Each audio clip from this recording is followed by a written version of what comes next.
I worked in the oratory for the last 2 years of the war, 1943-45. I had 3 older brothers. Giorgio had gone to the aspirantate at Trento to become a Salesian priest. I remember I was entering the oratory chapel at 4 o'clock in the evening, because sometimes we ran away by climbing over the wall because we didn't want to go to the 4 o'clock prayers. But sometimes we stayed, as the Salesians called us. Come on! As we were pushing each other, I heard someone talking to me saying, "You could be a priest like your brother. Why don't you do it?" A voice that I heard in that precise moment before I went into the oratory chapel of my village. The following year, in the same way, and I believe deeply that it is the Lord who calls us, in the same situation, I heard a voice saying, "You will be a missionary in the forest. You will offer my word to these people, and you will walk a great deal." This is the voice that I heard. There are moments in life which God permits. I heard that the Lord was calling me, and I had no choice but to accept that call and follow through. And the Lord has helped me all my life, with the prayers of lots of people who pray for me. I left on a ship.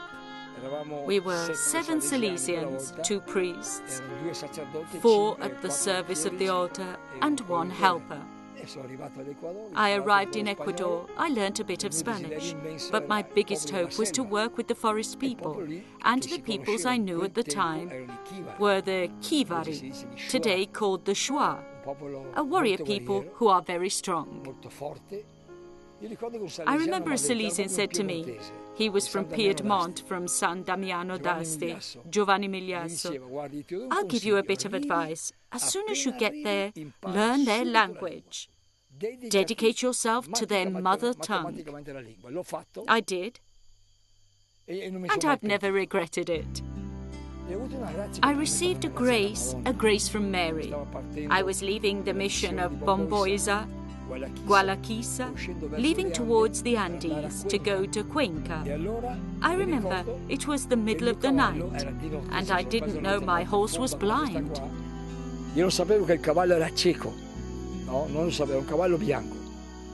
At a certain point, we had to pull away a bar that was closing a bridge. I was with another missionary who was behind me. I said to him, "Father Antonio, I'm going to pull the bar away that's stopping my horse from passing." It was so dark I couldn't even see the palm of my hand. I got off my horse, and the horse fell down a precipice. I began to roll down, and I really don't know how it didn't squash me. The father shouted, "Mother, help a Christian, save him!" I shouted out because I had 7 or 8 small notebooks with all my annotations on the Shwa language that I had collected together over a year. I started shouting, "My notebooks, my notebooks!" Whilst thinking of that, I saw that the bag had fallen into some water. In that small mirror of water, everything sank and disappeared, apart from the 8 notebooks, which were floating and safe. You could read them perfectly. I said to myself, Mary wants you to learn the indigenous languages. After I became a priest, they sent me in mission to Macas in Ecuador. I always looked out at the Kutuku of Macas with the desire of going out to the other side, where the Shwa live. In those times, we hardly knew anything of the Achua. We didn't know anything, not even the missionaries. Finally, the inspector, Angel Correa, allowed me to go in mission into the farthest place we knew, that of Teish, 4 days on foot. He said, "What principles will you base your work on among the Ashwa?" It was September 1971. I said, "I ask that I may work with the indigenous Ashwa without taking territory. The land is theirs.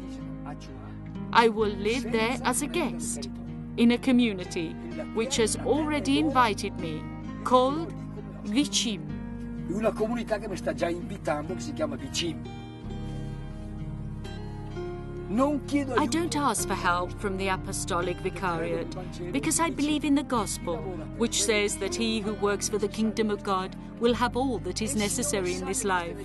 And the Lord knows what we need without asking him. I have always upheld this idea, and I have never asked for help from the congregation or the missionary bishop. I also ask that they allow me to adapt to the Achua people entirely. Their way of eating, living, yet without losing or risking my identity as a priest.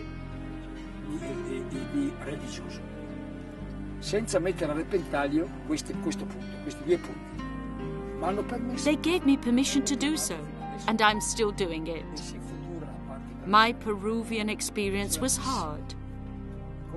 It was very isolated, with drug traffickers who were fighting each other, and the timber merchants who tried to send me away from the area, because the local people were beginning to understand their real value in light of the gospel. I've always preached the gospel my entire life. A life spent among them. I went back to my home here every 2 months.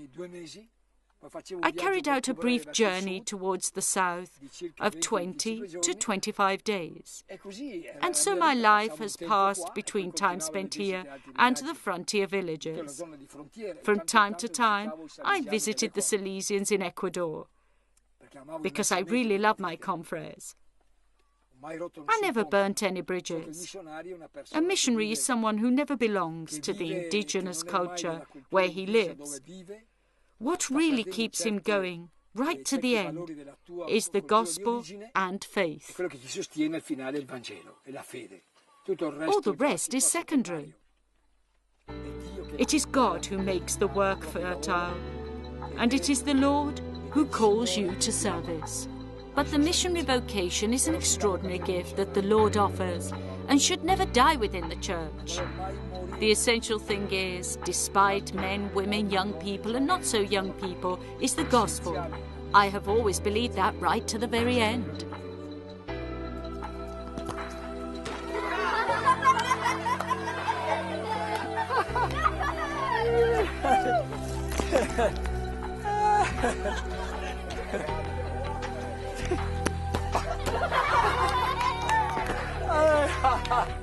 Creo che è sufficiente, creo.